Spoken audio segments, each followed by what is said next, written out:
ఏమిటో తెలిపే సాక్షి, క్రమమైన మార్గమేమిటో చూపే సాక్షి, ఉన్నతున్నట్టు చూపే సాక్షి, సత్య సాక్షి, ఉన్నతున్నట్టు చూపే సాక్షి, సత్య సాక్షి, సత్య సాక్షి, సత్య సాక్షి, సత్య సాక్షి, సత్య సాక్షి.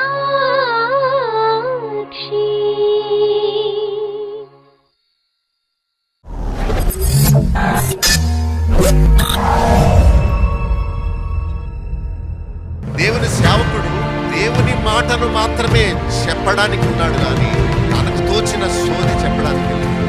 దేవుని గ్రంథంలో లేని స్టేట్మెంట్ నువ్వు చెప్పకూడదు. శాపగ్రస్తుడు అవుతావు. నాకున్న అనారోగ్యం పోవాలంటే దేవుడు నన్ను స్వస్థపరచాలి, మనుషులు కాదు, కొబ్బరి నూనె కాదు, గుడ్డ ముక్కలు కాదు, అయ్యగారి చెయ్యి కాదు. విశ్వాస సహితమైన ప్రార్థన. రోగిని ఎందుకు దేవుణ్ణి మోసగిస్తున్నావు అనుకుంటున్నారు మీరు? నీ రహస్య పాపాన్ని దాచుకుని నీవెక్కడికి వెళ్ళలేవు. మనుషుల నుండి తప్పించుకోగలవు కానీ దేవుడిని చెప్పుకుని నీవు చేసిన ప్రతి పని పరలోకమందున్న గ్రంథములో రాసి పెట్టాడు. You have no way to escape from the wrath of God, from the sight of God. You have lost the heaven. You have lost the love of God. నీకు తెలుసు పాస్టర్ గారు, నీకు తెలుసు మందిరం, నువ్వు చదువుకున్నావు బైబిల్ని, నీవు పాడావు ఎన్నో పాటల్ని, కానీ ఇస్కరియోతు యూదా లాంటి యుక్తితో నీవు జీవించావు. నీ పాపమే నిన్ను పట్టింది. ఈ సమయంలో ప్రభు వస్తే నీ పరిస్థితి ఏంటి? ఆ భయంకరమైన అగ్నిగుండం తప్పించుకోండి. ఈ లోకంలో మీరు నీతిమంతులుగా మార్చబడితేనే ఆ నీతి రాజ్యంలోకి వెళ్తారు.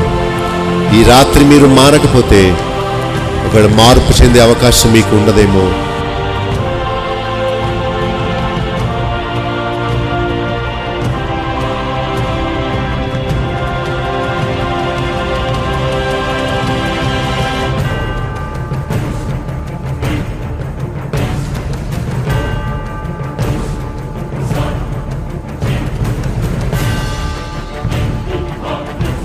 ప్రార్థన చేయడము నేర్చుకోవాలని మనకు తెలియదు, కానీ భక్తులు ఏ విధంగా ప్రార్థన చేశారో వాటిని మనం చదువుకొని తెలుసుకోవాలి. ప్రార్థన ఆయనకు తెలియదని చేయడం కాదు, మనము అడుగక మునిపే మన అవసరం ఏంటో దేవునికి తెలుసు.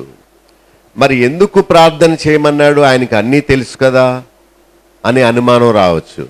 అయితే అది భక్తి విధానం. ప్రభు చెప్పాడు, ask and it shall be given unto you, అడుగుడి మీకు ఇయ్యను. సో అడగడం మన విధి, ఇవ్వడం దేవుని విధి.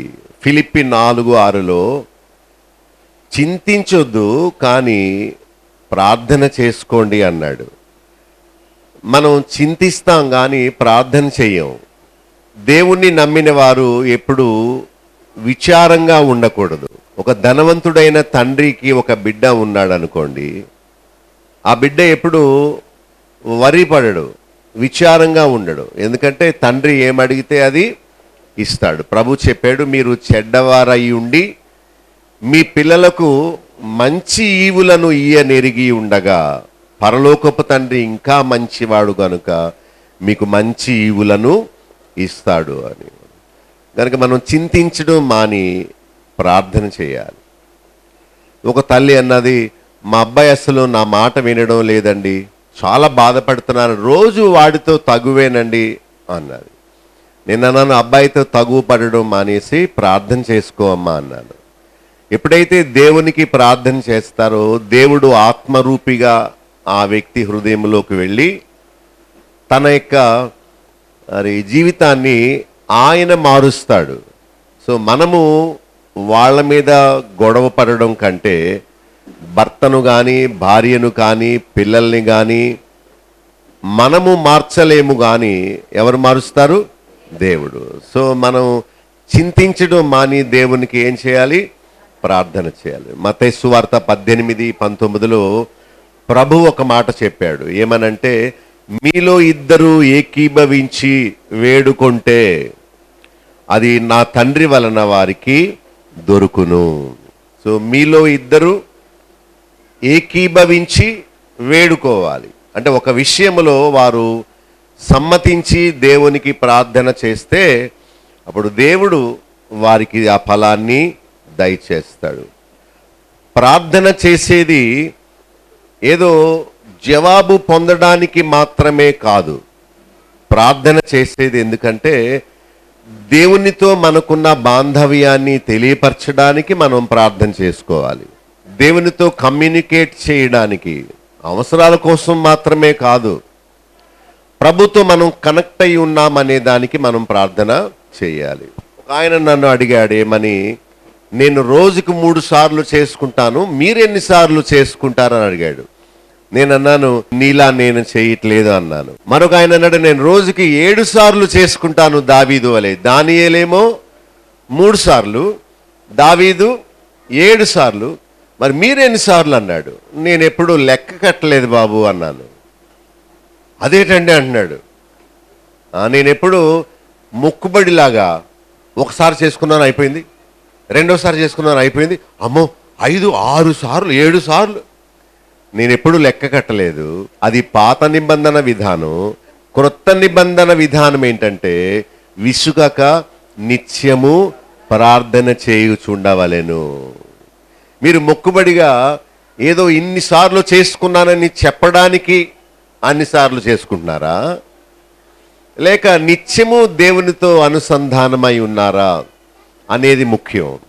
మన ఫోను కుడిపక్క పైన సిగ్నల్ కనిపిస్తుంది, 3 పాయింట్స్ 4 పాయింట్స్ కదా. అంటే సరిగా వినిపించట్లేదేంటి అని మనం చూసుకుంటే సింగిల్ పాయింటే ఉందనుకోండి, ఓహో ఇక్కడ లైన్ బాగాలేదు, సిగ్నల్ సరిగా లేదు అని మనం చెప్తాం. అయితే సెల్ ఫోన్లో సిగ్నల్ ఎప్పుడూ ఉంటుంది కదా, కానీ అప్పుడప్పుడే మనం మాట్లాడతాం. అలాగే మనము దేవునితో ఎప్పుడూ అనుసంధానమై ఉండాలి, కనెక్ట్ అయి ఉండాలి. కానీ అప్పుడప్పుడు మనం ఆయనతో మాట్లాడతాం. అంటే నడుస్తున్నప్పుడు ప్రార్థన చేసుకుంటూ ఉండాలి, ఏదైనా పని చేస్తున్నప్పుడు దేవా సహాయం చేయండి ఆయన అనుకుంటూ ఉండాలి.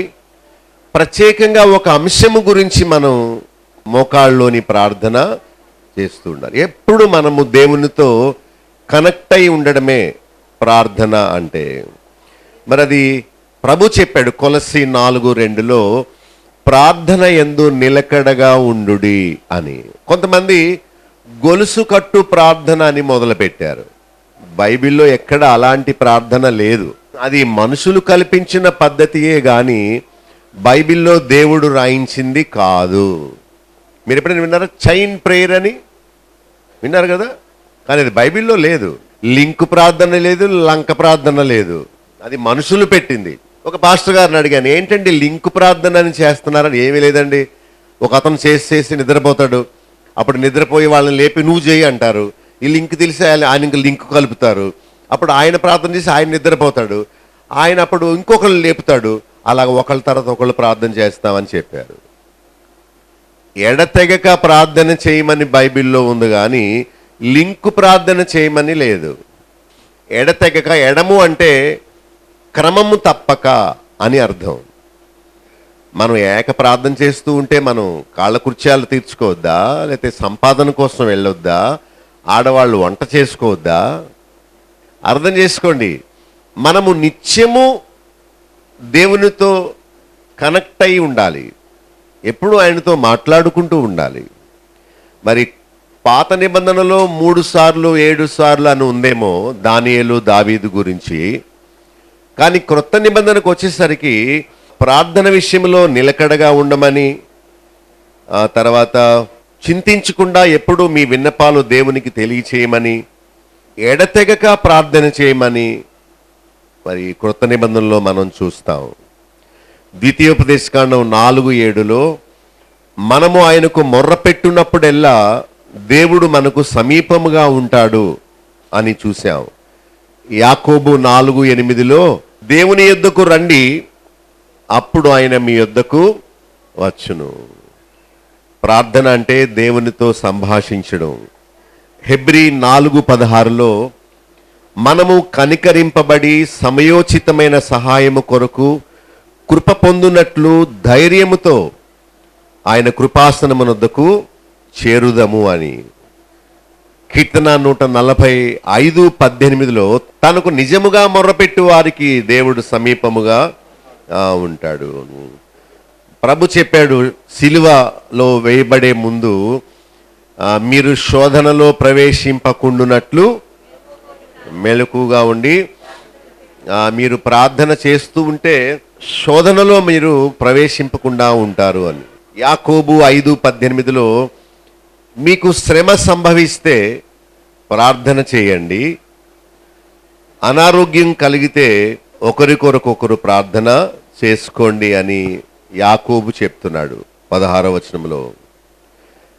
ఇర్మియా 42:2-3 వచనాల్లో నీ దేవుడైన యెహోవాకు ప్రార్థన చేయము, అప్పుడు మనము నడవవలసిన మార్గమును చేయవలసిన కార్యమును ఆయన మనకు తెలియచేస్తాడు. దేవా నీ చిత్తము ఏంటి, నీ చిత్తానుసారముగా నన్ను నడిపించు అని మనం దేవునికి సమర్పణ చేసుకోవాలి. కీర్తన 32:5-6 వచనాల్లో భక్తి గలవారు దేవునికి ప్రార్థన చేస్తారు, దోషములు పాపములు అతిక్రమములు ఒప్పుకొని ప్రార్థన చేస్తారని చూశాము.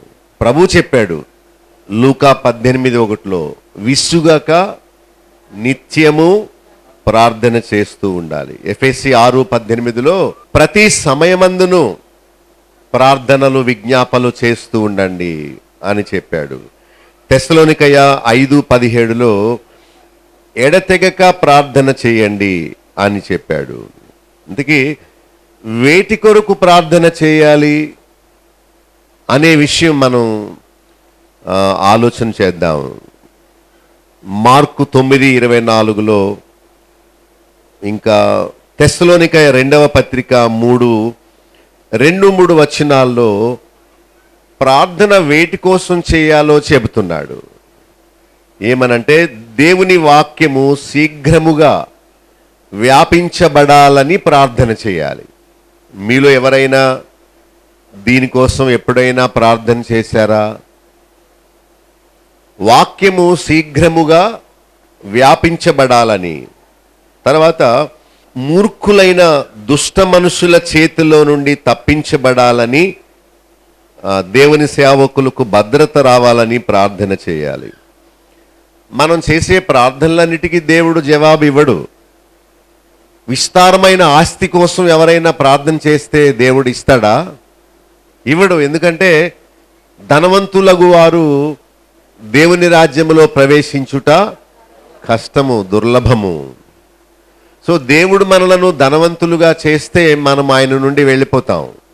అందుకనే ఎప్పటికప్పుడు దేవుని మీద ఆధారపడాలని, నేటి అనుదిన ఆహారము నేడు మాకు దయచేయమని నేర్పాడే కానీ పెద్ద మా గాది నిండా సోనా మసూరి బియ్యం అన్నీ నిండిపోయేలాగా చేయండి అంటే నీ కడుపు నిండితే నీవు మళ్ళీ ఆహారం కోసం ప్రార్థన చేస్తావా? చెయ్యు. నీకు ఆకలిగా ఉంటేనే అప్పుడు దేవునికి మొర పెడతావు. అమ్మా అబ్బా అని పిల్లలు ఎప్పుడు అంటారు? కింద పడాలి, వాళ్ళు గాయం అవ్వాలి, అప్పుడు అబ్బా అంటారు. అప్పటి వరకు అబ్బా గుర్తురాడు. అబ్బా అంటే తండ్రి.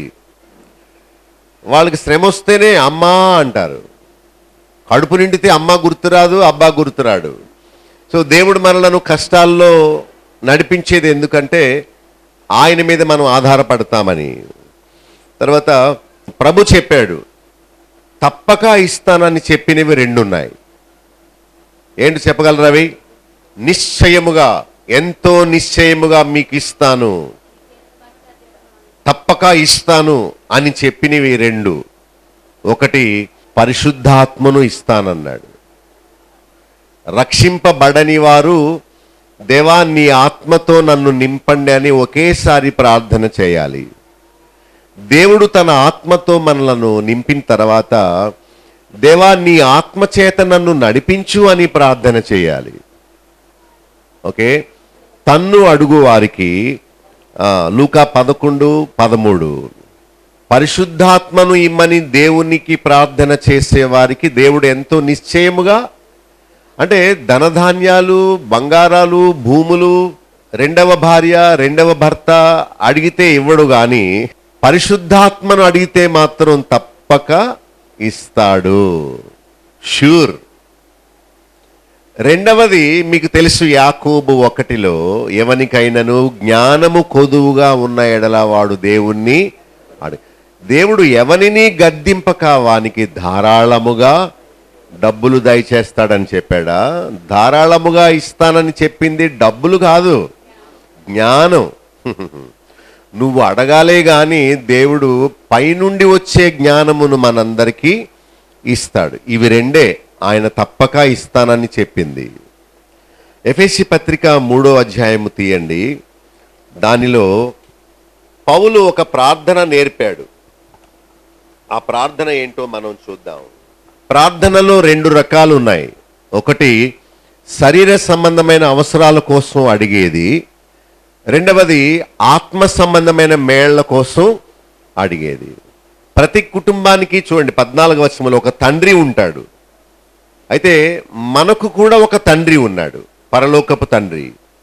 ఓకే, మత్తయి 23లో ప్రభు చెప్పాడు, భూమి మీద ఎవరికి నీ తండ్రి అని పేరు పెట్టొద్దు.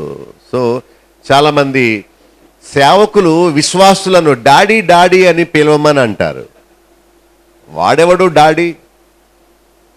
ఒక పరలోకపు తండ్రి పరలోకములో ఉన్నాడు, మనల్ని కన్నా మామూలు తండ్రి ఒక ఆయన ఉన్నాడు, అంతే, ఇద్దరే తండ్రులు. కానీ వాక్యాన్ని మనకి బోధించిన ఒక ఆత్మీయమైన తండ్రులు ఉన్నారు, పౌలు లాంటి భక్తులు, దైవ సేవకులు. వారిని తండ్రితో పోల్చాడే గాని వారిని తండ్రి అని పిలవమని మాత్రం ఎక్కడ చెప్పలేదు. యేసు ప్రభు దొంగతో పోల్చబడ్డాడు కదా. దొంగ వచ్చి విలువైన సామాగ్రిని ఎలాగా ఎవరికి తెలియకుండా దొంగిలించుకుని వెళ్ళిపోతాడో, అలాగే యేసు ప్రభు కూడా వచ్చి పరిశుద్ధులైన తన వారిని ఆయన తీసుకుని వెళ్ళి దొంగతో పోల్చబడ్డాడని, ఓ దొంగ నీకు స్తోత్రాలు అంటవా? యేసు ప్రభుని దొంగ అని పిలుస్తారు ఎవరన్నా? దొంగ వచ్చాడు అంటారా? నో నో నో, పోలిక ఉంది కానీ అలా పిలవమని లేదు. అలాగే దైవ సేవకులు తండ్రి వలె ప్రసవ వేదనతో కొన్ని ఆత్మలను కన్నారనే పోలిక ఉంది కానీ దైవ సేవకుల్ని డాడీ డాడీ అని ఎప్పుడు ఎప్పుడు ఎప్పుడు పిలవకూడదు. యేసు ప్రభు కూడా మనకు తండ్రి కాదు. యేసు నాయన అనకూడదు, యేసుదేవా అనకూడదు, యేసు యేసు అనకూడదు, యేసు యేసు అనకూడదు, కానీ యేసు ప్రభువా అనాలి. అర్థమైందా? మీకు యేసు ప్రభు మీద గౌరవం ఉంటే యేసు యేసు అని అనొద్దు, యేసు ప్రభు అనండి. ఇప్పుడు యేసు యేసు అంటే అది అమర్యాదగా ఉన్నట్టు. ఇప్పుడు పాస్టర్ గారిని అయ్యగారు అంటారు, ఎందుకంటే ఆ చెరసాల నాయకుడు ఆ భక్తుని ఏమన్నారు? అయ్యలారా రక్షణ పొందుటకు మేము. అందుకనే సేవ చేసేవారిని అయ్యగారు అంటే సార్ అని అర్థం ఇంగ్లీషులో, అయ్యా అని. మరి మనము దేవుని సేవకులను బ్రదర్ అని పిలుస్తాం, పాస్టర్ గారు అంటాం, కొంతమంది అయ్యగారు అంటాం. యేసు ప్రభుని మన సోదరుడు అనుకోవాలి. యేసు ప్రభు తిరిగి లేచాక ఏమన్నాడు ఆ మరియతో? ఇక్కడేం చేస్తున్నావు? సమాధుల్లో నువ్వు వెళ్ళి నా సహోదరులకు ఈ విషయం చెప్పు, మీరు అక్కడ నన్ను చూతురని నా సహోదరులకు తెలియచెయ్యి అంటాడు. యేసు ప్రభు ఎప్పుడు శిష్యులను నా పిల్లలు అనలేదు, కానీ తిరిగి లేచిన తర్వాత పిల్లలారా ఆహారమునకు మీ దగ్గర ఏమన్నా ఉందా అని అడిగాడు. పిల్లలారా అంటే నా పిల్లలారా అని కాదు, దేవుని పిల్లలారా అని అర్థం. సో దేవుడు మన తండ్రి, యేసుక్రీస్తు మన సహోదరుడు. బైబిల్ అంతా చెప్పేది ఇదే. యేసు ప్రభుని తండ్రి అని పిలవకూడదు, యేసు ప్రభువా అని పిలవండి చాలు.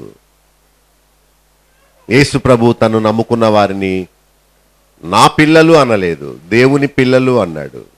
ఇంకో విషయం చెప్తాను, యేసుక్రీస్తు దేవునికి ఎలా కుమారుడయ్యాడో మనందరము యేసు ప్రభు వలె తండ్రి అయిన దేవునికి పిల్లలు అవ్వాలి. యేసుక్రీస్తు దేవునికి ఎలా కుమారుడయ్యాడో మనందరం కూడా యేసుక్రీస్తు వలె దేవునికి ఏమవ్వాలి? దేవునికి కుమారులు అవ్వాలి. ఆయన జ్యేష్ఠుడు, మనమేమో కనిష్ఠులు అన్నమాట. జ్యేష్ఠ కుమారుడు ఎవరు? యేసు ప్రభువు. మనమేమో దత్తత కుమారులు అన్నమాట. అర్థమవుతుందా? కనుక మనం చేసే ప్రార్థన యోగ్యముగా ఉంటేనే దేవుడు అంగీకరిస్తాడు. సో 14వ వచనం చూడండి, ఎఫెసీ 3:14. ప్రతి కుటుంబానికి తండ్రి మన తండ్రి దేవుడు, ఆయన ఎదుట మనము మోకాళ్ళలోని ప్రార్థించాలి. ఎవరికి ప్రార్థించాలి? 21లో క్రీస్తు మూలముగా తండ్రికి మనం ప్రార్థన చేయాలి. వేటి కొరకు ప్రార్థన చేయాలి అంటే 7 సంగతులు ఉన్నాయి ఇక్కడ. ఒకటి చూడండి, బైబిల్లో అంతరంగ పురుషుని యందు శక్తి కలిగి ఉండాలని ప్రార్థన చేయాలి. శరీర బలము కాదు. ఒకవేళ నీకు శరీర బలం ఉంటే నీవు ఎద్దులా ఊరిమి పడిపోతావు. నీవు బలహీనంగా ఉంటేనే తండ్రిని ఆయన అంటూ ఉంటావు.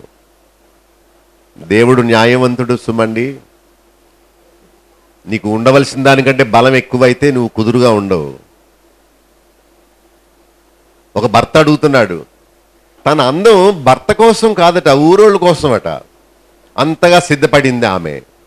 నిజంగా మనకి ఆరోగ్యము, బలము, డబ్బు ఎక్కువగా ఉంటే మనం పాపం చేస్తాం, కుదురుగా ఉండవు. మనం తిడతాం కదా, వాడు ఒళ్ళు బలిసిన వేషాలు వేస్తున్నాడు, తిన్నది అరక్క కొట్టుకుంటున్నాడు అని తిడతారు కదా. ఇదే మరి. అయితే మనం ఎప్పుడైతే బలహీనంగా ఉంటామో అప్పుడే పాపం చేయకుండా ఉంటాం. ఒక ఆమె తన భర్త గురించి ప్రార్థన చేయమని కోరింది. ఎందుకంటే నా భర్త ఉద్యోగం పోయేలా ప్రార్థన చేయండి పాస్టర్ గారు అంది. అదేందమ్మా, ఎవరైనా ప్రమోషన్ కోసం ప్రార్థన చేయమని అడుగుతారు కానీ ఇదేం ప్రార్థన అంటే, నా భర్తకు ఉద్యోగం పోతేనేనండి ఆ ఉంచుకున్నది మా భర్తను వదిలేస్తుంది. డబ్బు కోసమే కదా అది రాణిస్తుంది. డబ్బు లేకపోతే మా ఆయన దగ్గరికి ఎవరి దగ్గరికి చేరదండి. ఉద్యోగం పోవాలి పాస్టర్ గారు, గంజి తాగానే బతుకుతాం కానీ ఈ డబ్బులు మాకొద్దు బాబోయ్ అంటున్నాడు. డబ్బు ఎక్కువైపోయిన వల్లనే లిప్స్టిక్ కొనుక్కుంది. లిప్స్ అంటే పెదాలు, స్టిక్ అంటే ఆ పెన్ అనమాట. పెదాలకు ఇలాగ అంటూ ఉంటారు. ఎందుకది? మనం సినిమా వేషగాళ్ళమా లేకపోతే పగట వేషగాళ్ళమా? టాయిలెట్ బాక్స్ అట, మేకప్ బాక్స్ అట. మనం తల దూకుంటాం, ఆ చిన్న దువ్వెంతో ఈ కన్నురెప్పలు దూకుంటుంది ఆవిడ. ఇవన్నీ దేవుని భక్తి గలవారు చేసేవి కావు. ప్రజలను, బయట మొగాళ్లను ఆకర్షించడానికి వేసే ఎత్తుగడలు అన్నమాట. కానీ దైవభక్తి గల స్త్రీ వేరు, సినిమాల స్త్రీలు వేరు. సో దేవుడు మనలను ప్రతిదినము ఎప్పటికప్పుడు ఆయన మీద ఆధారపడి ఉండాలని కోరుతున్నాడు. ఇశ్రాయేలీలు అరణ్యములో ఎక్స్ట్రా మన్నా కూర్చుకున్నారు. ఏమైపోయింది? కుళ్ళిపోయింది. రేపటి గురించి మళ్ళా దేవుని మీద ఆధారపడాలని ఆయన కోరుతున్నాడు. సో శరీర బలము కాదు. ఏ బలము? అంతరంగ పురుషుని యందు శక్తి కలిగి ఉండాలని. ఎప్పుడైనా మీరు ఇలాంటి ప్రార్థన చేసుకున్నారా? ఏమని ప్రార్థన చేస్తారో, బలం ఇవ్వండి నాయన, శక్తి ఇవ్వండి నాయన.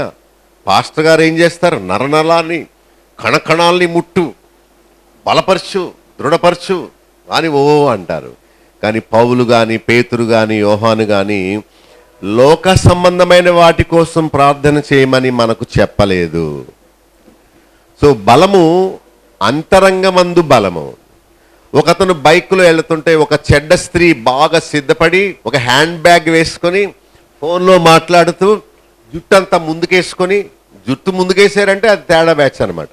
ఇలా లిఫ్ట్ అడిగిందట, ఇలా వంకరగా పెట్టి అనగానే చూశాడు. చూసి మనసులో లాగింది.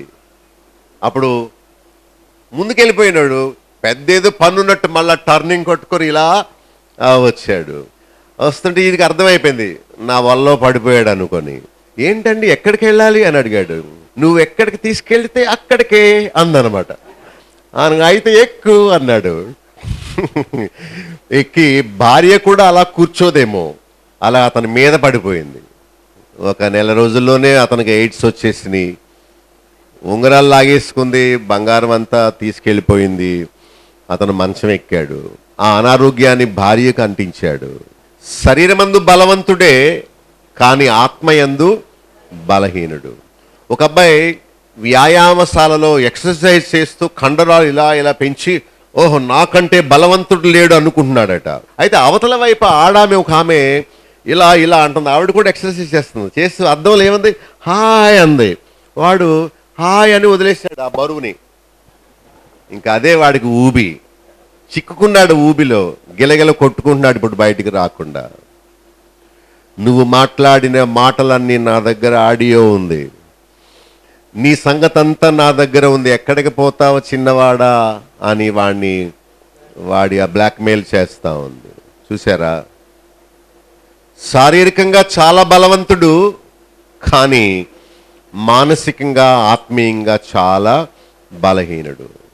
చిన్న చెడ్డ దృష్టితో ఆ స్త్రీ ఆ బలవంతుణ్ణి బలహీనుణ్ణి, దేవుడు వల్ల వచ్చేది శరీర సంబంధమైన బలం కాదు, శోధనలను పాపమును జయించే శక్తి కోసం మనం దేవుణ్ణి ఆశ్రయించాలి.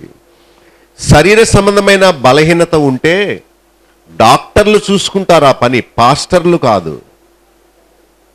మందిరానికి వచ్చేది, ఓ దేవా అంతరంగ పురుషుని యందు నాకు శక్తి ఇవ్వండి, నేను టీవీలో చూచేదల్లా నేను కావాలని కోరుకుంటున్నాను, అది నాకు చెడుగే గాని మంచిది కాదు అని.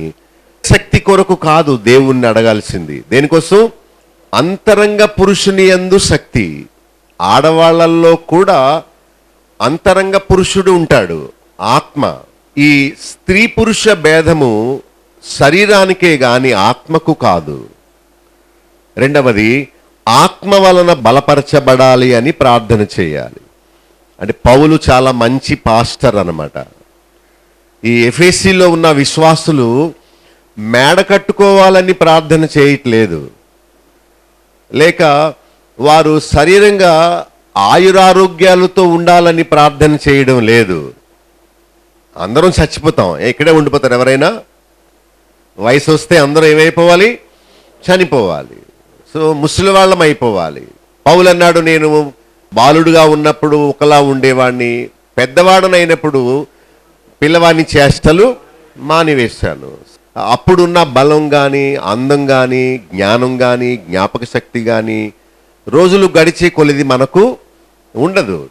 సో 80 సంవత్సరాలు వచ్చిన ముసలావిడ నాకు 16 సంవత్సరాల యవ్వనం ఇమ్మంటే దేవుడు ఇస్తాడా? ఇవ్వడు. అడిగినా కూడా వేస్ట్ దానికోసం. పౌలు తిమోతికి అన్నాడు, అన్ని విషయముల్లో మితముగా ఉండు అన్నాడు. మనం మితముగా ఉంటే ఆరోగ్యంగా ఉంటాం. ఫ్రీగా వచ్చిందని 2-3 సార్లు ఎక్కువ వేయించుకొని తింటే రోగాలు ఎక్కువ అవుతాయి. శరీరానికి ఎంత అవసరమో అంతే తీసుకుంటుంది శరీరం. ఎక్స్ట్రా తిన్నదంతా కొవ్వులా చేరిపోద్ది శరీరంలో, అది మనకు నష్టమే. సో పౌలు చేసే ప్రార్థన, ఎఫెసీలో ఉన్న సంఘం ఆయురారోగ్యాలతో, ధనధాన్యాలతో, బంగారము, వైడూర్యము, ముత్యాలతో తలతూగాలని కాదు కాదు కాదు. పాత నిబంధనలో అబ్రహాము వెండి బంగారములు కలిగి ధనవంతుడయ్యాడు. కానీ క్రొత్త నిబంధనకు వచ్చేసరికి జక్కయ్య నిలువబడి తనకున్నదంతా ఇచ్చేశాడు. అప్పుడే అతని ఇంటికి రక్షణ వచ్చింది. సో పాత నిబంధన అంతా లాగడం, సంపాదించడం, లోక సంబంధమైన అభివృద్ధి. క్రొత్త నిబంధన అంతా ప్రభు చెప్పాడు, నా నిమిత్తము తల్లిని, తండ్రిని, అన్నదమ్ములను, అక్క చెల్లెలను, ఇండ్లను, భూమిని, చివరికి తన ప్రాణమును సహితము ద్వేషింపని వాడు నాకు పాత్రుడు. అంటే భక్తికి అడ్డొచ్చే సమస్తము వదిలిపెట్టడమే భక్తి, కానీ సంపాదించుకోవడం భక్తి కాదు. చర్చికి వచ్చేది లోకం మీద, పాపం మీద నాకు ఎలా జయం వస్తుందా అనే దానికే, కానీ ప్రక్కింటి ఆమె మీద పోట్లాటకు వెళ్తున్నాను, మంచి బూతులు ఇవ్వండి, 4 తనడానికి శరీర బలం ఇవ్వండి అంటే మన శత్రువులు మనుషులు కాకూడదు. ఎంత వ్యత్యాసం ఉన్నదో. పౌలు ఎప్పుడు మేడమిద్దుల కోసం ప్రార్థన చేశాడా? లేదు. ఒక ఆమె వచ్చి ప్రభువుని ఏమడిగింది, నాకు 2 కొడుకులు, ఒక కొడుకును కుడి ప్రక్కన, ఒక కొడుకును ఎడం ప్రక్కన పరలోకంలో కూర్చుండబెట్టుకోవా అని అడిగింది. ప్రభు ఏమన్నాడు, నా చేతుల్లో లేదమ్మా, తండ్రి ఎవరికి ఇస్తే వాళ్ళకి అని చెప్పాడు.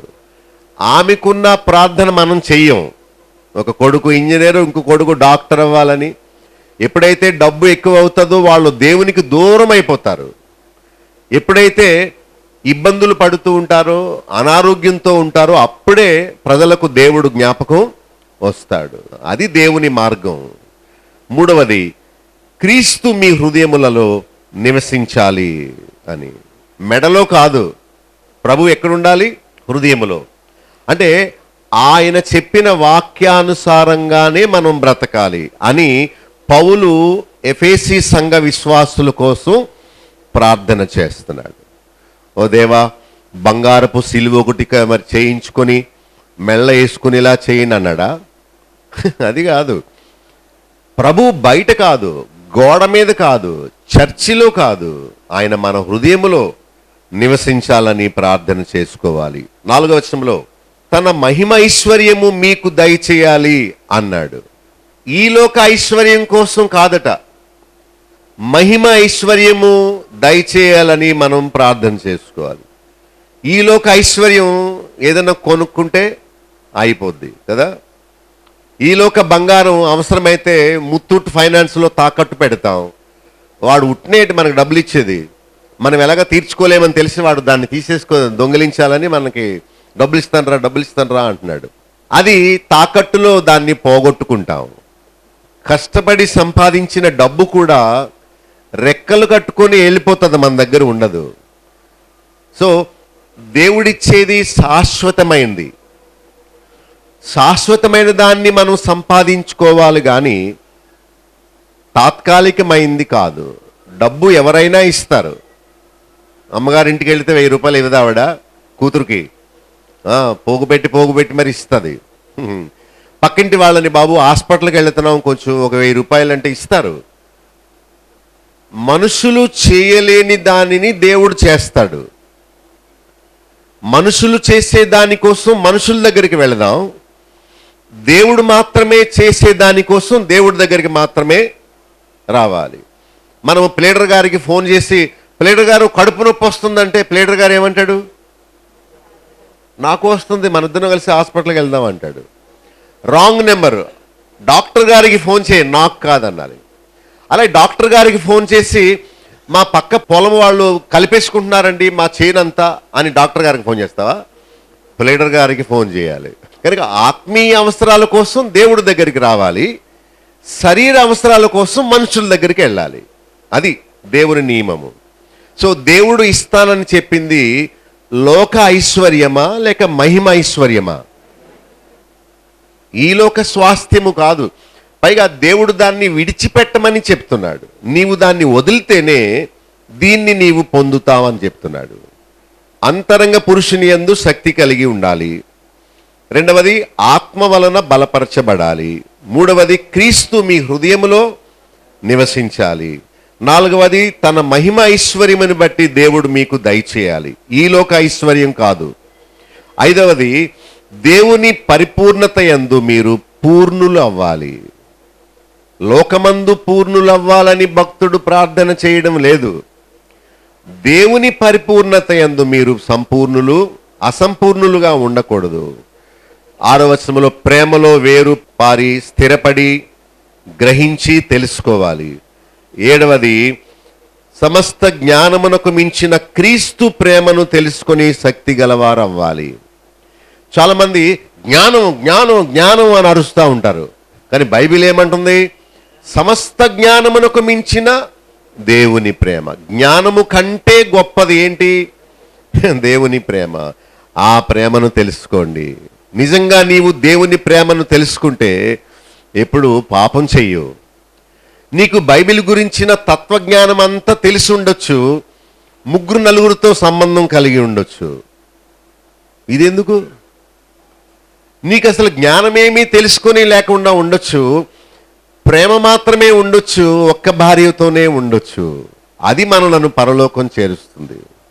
వాడెవడైనా ఎక్స్ట్రా చేశాడంటే వాడు చెడ్డ బుద్ధితో ఉన్నాడనమాట. హడావుడిగా తయారయ్యాడు, కోటు బూటు సూటు ఎర్ర చొక్కా వేసాడంటే వాడు తేడా బ్యాచ్ అనమాట.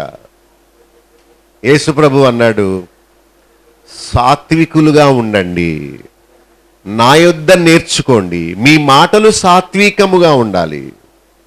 యేసుక్రీస్తు అట దేవుని స్వరూపము గలవాడైనప్పటికీ తాను దాసుని రూపమును ధరించుకున్నాడు. సరే, ఎవరి రూపము? అంత గొప్ప ప్రభువే, సర్వాధికారము కలిగిన ప్రభువే, సర్వ సృష్టిని సృజించిన యేసు ప్రభువే దాసుని రూపము ధరించుకున్నాడు కదా. మనల్ని కూడా అలా ఉండమంటున్నాడు కదా.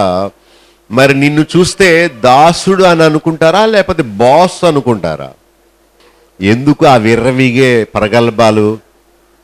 దీనులుగా ఉండాలి. యేసుక్రీస్తు పాదముల దగ్గర కూర్చొని వాళ్ళ కాళ్ళు కడిగాడు. అదే మనం ఆయన దగ్గర నుంచి నేర్చుకోవాలి. కానీ గర్వపు మాటలు పలికిన వాడు పైనుండి కిందకు పడగొట్టబడతాడు. మీరు ప్రేమలో వేరుపారి స్థిరపడి గ్రహించుకోండి, సమస్త జ్ఞానమునకు మించిన క్రీస్తు ప్రేమను తెలుసుకోవాలి. ఇలాంటి ప్రార్థన చేసుకోవాలి. 7 విషయాలు ఉన్నాయి దీనిలో. నేను సమయం తీసుకొని చెప్పాను మీకు.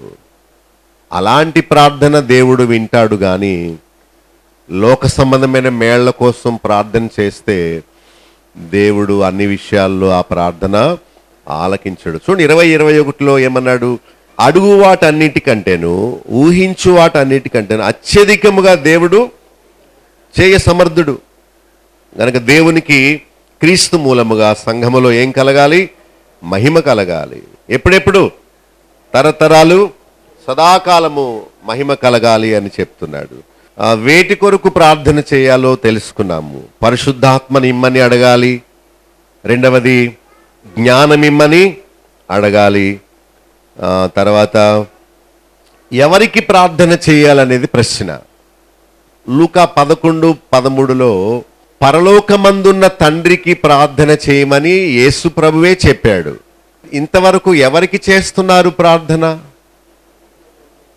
యేసు ప్రభుకి చేసేస్తున్నారా? అది చెల్లదు. పరలోకమందున్న మా తండ్రి అని తండ్రిని సంబోధిస్తూ తండ్రికి ప్రార్థన చేయమని యేసు ప్రభు చెప్పాడు. ఆయన అధికారం ఇచ్చిన అపోస్తలులు కూడా చెప్పారు. అది ఇందాక చదువుకున్న వాక్య భాగములో ఎఫెసీ 3:14లో తండ్రి ఎదుట మోకాళ్ళలోని అని ఉన్నది. సో మనము యేసు ప్రభువుకి కాదు ప్రార్థన చేయాల్సింది, తండ్రి అయిన దేవునికి. పరిశుద్ధాత్మకు కాదు మనం ప్రార్థన చేయాల్సింది, తండ్రి అయిన దేవునికి.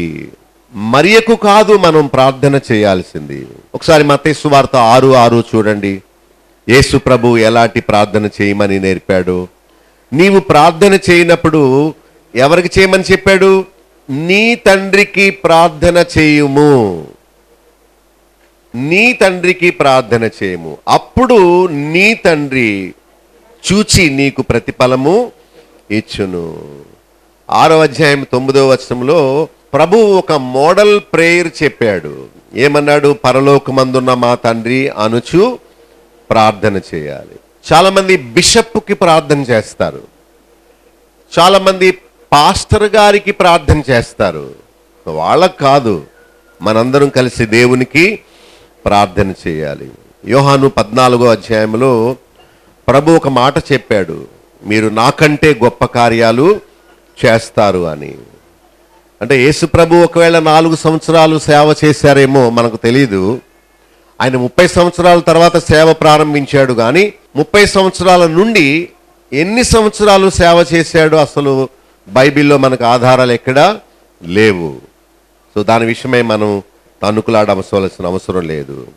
పేతురు అడిగాడు, ప్రభువా నీవే అయితే నేల మీద నడిచే అధికారము నాకును ఇమ్మని.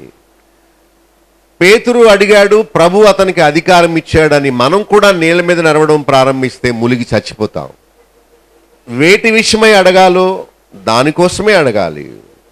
యోహాను 15:16లో మీరు నా పేరిట తండ్రిని ఏమి అడుగుదురో అది ఆయన మీకు అనుగ్రహించును.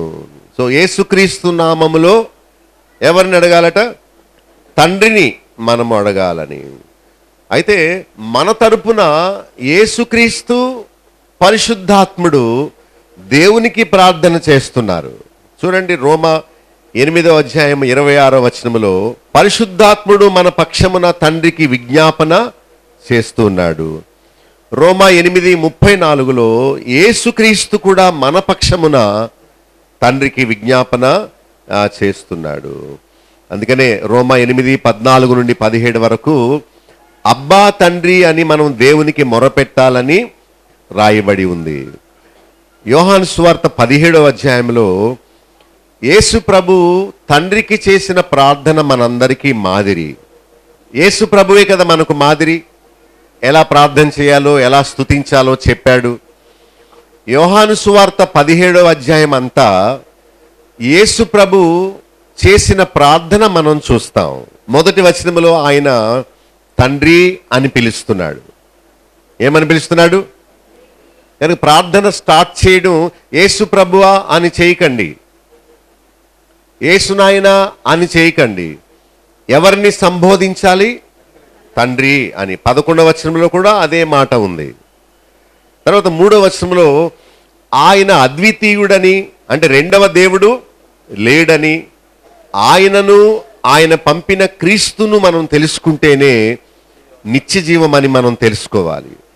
దేవుడెవరో, యేసుక్రీస్తు ఎవరో తెలుసుకుంటేనే మనము యోగ్యమైన ప్రార్థన చేస్తాం. మన కొరకు ప్రాణం పెట్టింది దేవుడా లేక యేసుక్రీస్తా? యేసు ప్రభు మన కోసం ప్రాణం పెట్టాడు. ఇక 4వ వచనంలో చేయుటకు నువ్వు నాకు ఇచ్చిన పని అని ఆయనను మహిమపరుస్తున్నాడు. 6వ వచనంలో క్రీస్తు పని ఏంటంటే ఆయన ఇచ్చిన మనుషులకు తన నామమును ప్రత్యక్షపరచడమే యేసు ప్రభు పని. 7వ వచనంలో దేవుడిచ్చిన మాటలు క్రీస్తు మనకిచ్చాడు. క్రీస్తు దేవుని యొద్ద నుండి వచ్చాడని మనం ఎరిగి నమ్మాలి. 8వ వచనంలో ప్రభువుకున్నవన్నీ తండ్రి వలన కలిగినవి అని 9వ వచనంలో మన కొరకు యేసు ప్రభు ప్రార్థన చేస్తున్నాడు. 11వ వచనంలో ఏమని ప్రార్థిస్తున్నాడు చెప్పండి? ఏమని సంబోధిస్తున్నాడు? చూడండి, పరిశుద్ధుడు అయిన తండ్రి అని ప్రార్థన చేయాలి. మనం ఏమని ప్రార్థన చేయాలి? పరిశుద్ధుడు అయిన తండ్రి. అది విధానం. పాస్టర్లు ఏమని ప్రార్థన చేస్తారు? సకల ఆశీర్వాదములకు కారణభూతుడు మా తండ్రి అంటారు. అదేదో సంస్కృతం నేర్చుకున్నట్టు. మంచిదే, కానీ అదే పదము అస్తమాను అనకూడదు. రకరకాల భావాలతో సంబోధించారు. అలాగే మనం కూడా పరిశుద్ధుడు అయిన తండ్రి, సర్వోన్నతుడు అయిన మా దేవా, పరలోకమందున్న మా తండ్రి అంటూ మనం దేవుణ్ణి అడ్రస్ చేయాలి. 25వ వచనంలో ఏమని ప్రార్థిస్తున్నాడు యేసు ప్రభు? నీతి స్వరూపుడు వగు తండ్రి. యేసు ప్రభువే నేర్పుతున్నాడు, నీతి స్వరూపుడు వగు తండ్రి అని చెప్తున్నారు. మనం కూడా ప్రభు నేర్పిన మాటలు మనం నేర్చుకోవాలి. యెషయా గ్రంథం 29:13 వారు నా ఎడల చూపు భయభక్తులు మానవ విధులను బట్టి నేర్చుకున్నవి అన్నాడు. మనకి మానవ విధులు ముఖ్యం కాదు, దేవుని వాక్యమే ముఖ్యంగా మనం ఎంచుకోవాలి. బైబిల్లో చాలా ఉదాహరణలు ఉన్నాయి భక్తులు ఎలా ప్రార్థన చేశారో అనేవి. యేసు ప్రభు ఉదాహరణ యోహాను 11:41 తండ్రి నీవు నా మనవి వినినందుకు నీకు కృతజ్ఞతాస్తుతులు చెల్లించుచున్నాను అన్నాడు. మార్కు 15 నా దేవా నా దేవా అని దేవునికి మొర్రపెట్టాడు. హెబ్రీ 5:7 మహారోదనతో కన్నీళ్లతో తన్ను మరణము నుండి రక్షింపగలవానికి ప్రార్థనలు యాచనలు చేశాడు. యేసు ప్రభువుని మరణము నుండి దేవుడు మాత్రమే తప్పించగలడని విజ్ఞాపన చేశాడు.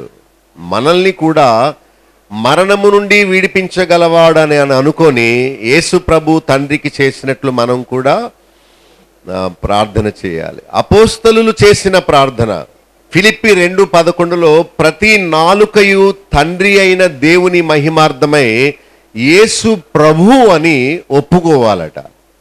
అది దేవుడు నియమించాడు అని. యోహాను సువార్త 15వ అధ్యాయంలో యేసు ప్రభు ఒక మాట చెప్పాడు. ఏమనంటే, నా తండ్రి వ్యవసాయకుడు, నేను ద్రాక్షవల్లిని, మీరు నాతో అంటుకట్టబడండి అన్నాడు. ఇప్పుడు చెప్పండి, దేవుడెవరు? వ్యవసాయం చేసేవాడు. యేసు ప్రభు ఎవరు? అంటే దేవుడు చేసిన వ్యవసాయంలో ఆయన నాటిన ద్రాక్ష చెట్టు యేసు ప్రభు. ఇప్పుడు మనల్ని ఆయనతో అంటుకట్టబడమంటున్నాడు. అప్పుడే క్రీస్తులోని జీవము సారము మనలోకి వచ్చి మనము ఫలిస్తాం. సో వ్యవసాయం చేసేవాడు దేవుడు. ఆయన చేసిన వ్యవసాయములో నాటిన గొప్ప మొక్క ద్రాక్షవల్లి అనే క్రీస్తు.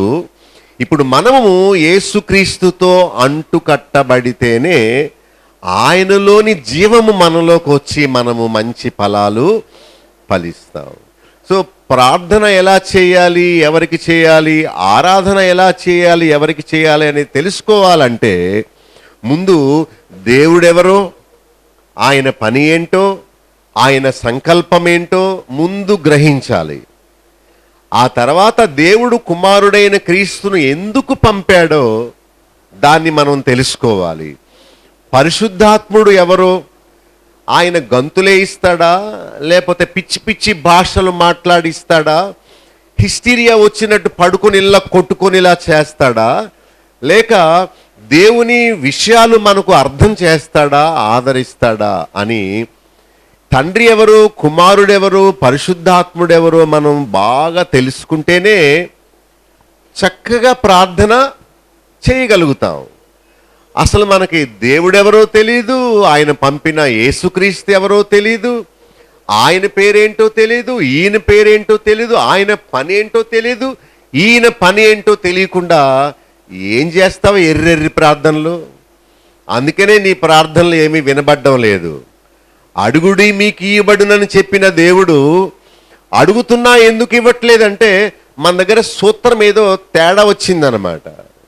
అయితే యుక్తముగా ప్రార్థన చేయడం నేర్చుకుంటే దేవుడు తప్పక జవాబు ఇస్తాడు. యోహాను 9వ అధ్యాయంలో ఒక గుడ్డివాడు బాగుపడి ఒక సువార్త చెప్తున్నాడు. ఏమంటే, దేవుడు పాపుల మనవి ఆలకింపడు అని. కానీ ఎవడైనను దేవభక్తుడై ఉండి ఆయన చిత్తము చొప్పున జరిగించిన ఎడల ఆయన మనవి ఆలకించును. దాన్ని బాగా అర్థం చేసుకోండి, మీరు ధన్యులైపోతారు. మంచి ప్రార్థన చేయాలి. నేను చేయనా ఒక మంచి ప్రార్థన? కళ్ళు మూసుకోకండి, కళ్ళు తెరిచి వినండి. నీతి స్వరూపుడు వగు మా తండ్రి, మీరు అనుగ్రహించిన ఈ ప్రశస్తమైన సమయం కొరకు నీకే స్తుతులు స్తోత్రాలు. నీ సేవకుని ద్వారా నీ మార్గమంతటిని మాకు తెలియపరిచినందుకు నీకు స్తోత్రాలు. గొప్ప దేవా, నేను ఘోర పాపినై ఉండగా నీ కుమారుడైన యేసుక్రీస్తును నా కొరకు శిలువలో బలిగా అర్పించి తద్వారా నన్ను విమోచించి నీ బిడ్డగా నన్ను అంగీకరించినందుకు నీకు స్తోత్రాలు. దేవా, ఇదిగో నీ ఆత్మతో నీ దాసుని నింపి నీ కుమారుడు ఎవరో ఏమై ఉన్నాడో మాకు స్పష్టముగా తెలియపరిచినందుకు నీకు స్తోత్రాలు. తెలియక నాయనా మేము అవివేక ప్రార్థన చేశాము. అయితే యుక్తముగా ఎలా ప్రార్థన చేయాలో మాకు నేర్పినందుకు నీకు స్తోత్రములు. నీవు పాపుల మనవి ఆలకింపవని, మేము దేవభక్తులుగా ఉండి నీ చిత్తము చొప్పున జరిగిస్తేనే నీవు మా మనవి వింటావని ఈరోజు మాకు నేర్పినందుకు నీకు స్తోత్రాలు నాయనా. నీ కుమారుడైన యేసుక్రీస్తు వలె మేము కూడా, నేను కూడా నీకు ప్రియమైన బిడ్డగా, కుమారునిగా జీవించుటకు నాకు సహాయము చేయండి. యేసు నామమున వేడుకొనుచున్నాను తండ్రి, ఆమేన్. ఇంకొక విషయం చెప్తాను. యేసుక్రీస్తుకు ఉన్న కొన్ని నామాలు చదువుతాను చూడండి. ప్రధాన యాజకుడు, మధ్యవర్తి, ప్రభువు, రాజు, దేవుని కుమారుడు, దేవుని గొర్రెపిల్ల, పెండ్లి కుమారుడు, మన సహోదరుడు, ద్రాక్షవల్లి, మోషే వంటి ప్రవక్త, యాకోబు దర్శనములోని నిచ్చెన, మోషే నిలబెట్టిన ప్రతిమ, తండ్రి యొద్దకు మార్గము, గొర్రెలు పోవు ద్వారము, కడమ ఆదాము, ఇవన్నీ ఆయనకున్న పేర్లు. సో చాలా మటుకు మీకు తక్కువ సమయంలో ఎక్కువ అవగాహన కలిగించాను. మీకు ఏదైనా అనుమానం వస్తే ఫోన్ చేయండి.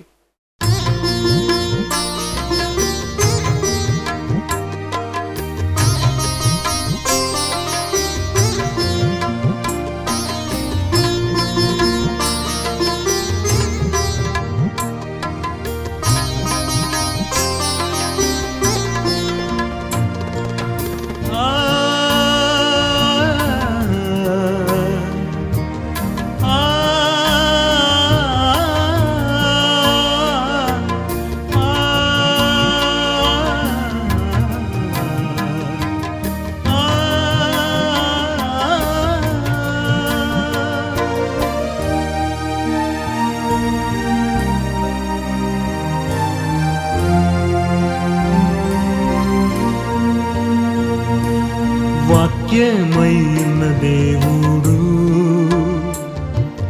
విత్తనముగ తన వాక్యమును హృదయములో నాటియుండే ఫలించును రంతలుగా. వాక్యమైన దేవుడు విత్తనముగ తన వాక్యమును హృదయములో నాటియుండే ఫలించును రంతలుగా. వాక్యమయున్న దేవుడు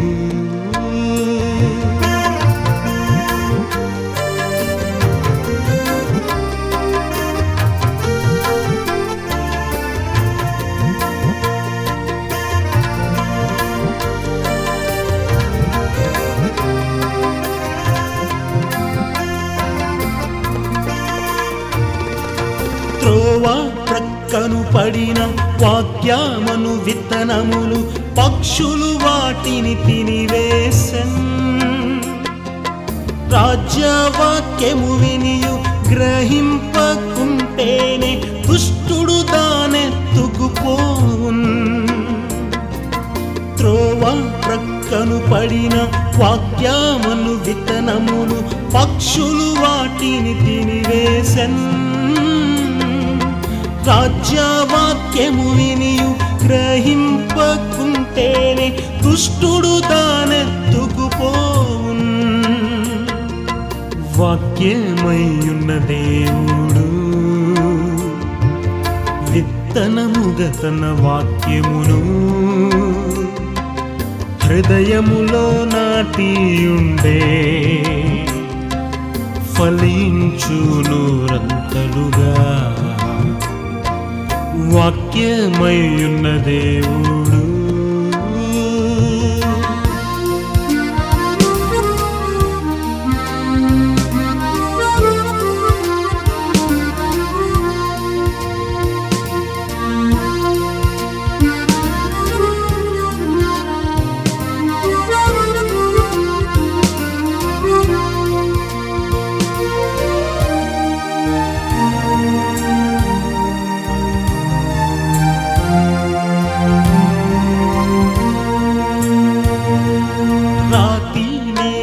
పడిన వాక్యమను విత్తనములు మన్నులేనందున ఎండిపోయిన్. విని అంగీకరించి శ్రమహింసలొచ్చినప్పుడు శోధనలో తప్పిపోయెదరు. రాతి నేలను పడిన వాక్యమను విత్తనములు మన్నులేనందున ఎండిపోయెన్. విని అంగీకరించి శ్రమహింసలొచ్చినప్పుడు శోధనలో తప్పిపోయెదరు. వాక్యమయ్యున్న దేవుడు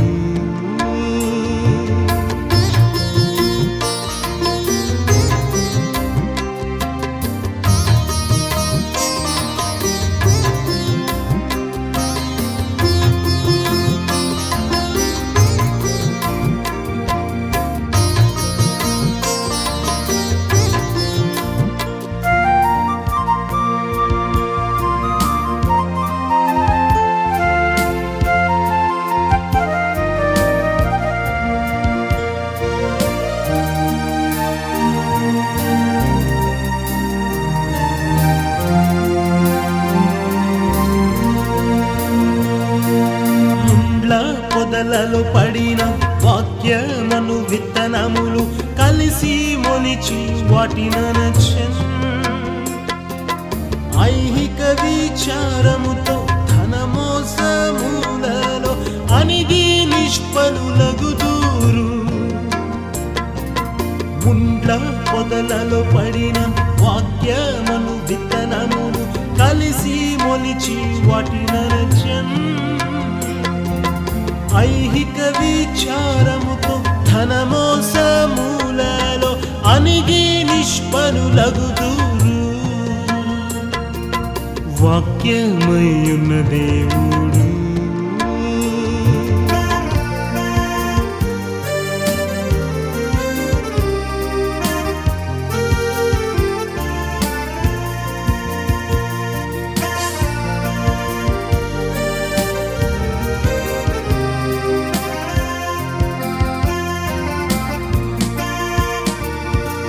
మంచి నేలను పడిన వాక్యమను విత్తనములు మొలిచి బహుగా ఫలించెన్. మంచి మనసుతోను వాక్యమును విని ఉంటే నూరంతలుగా ఫలించెదరు. మంచి నేలను పడిన వాక్యమను విత్తనములు మొలిచి బహుగా ఫలించెన్. మంచి మనసుతోను వాక్యమును విని ఉంటే నూరంతలుగా ఫలించెదరు.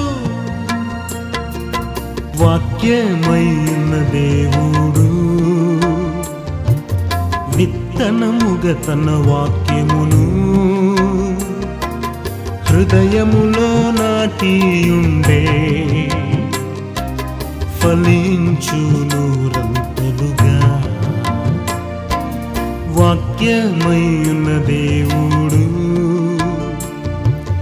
విత్తనముగా తన వాక్యమును హృదయములో నాటియుండే ఫలించు నూరంతలుగా. వాక్యమయ్యున్న దేవుడు.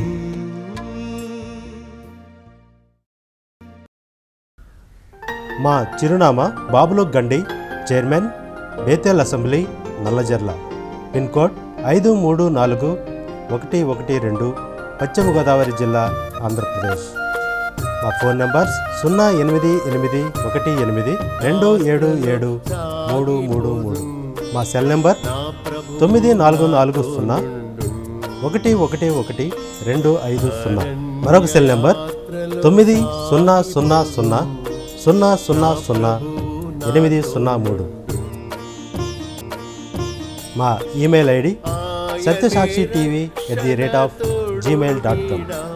మా వెబ్సైట్ www.bethelassembly.net.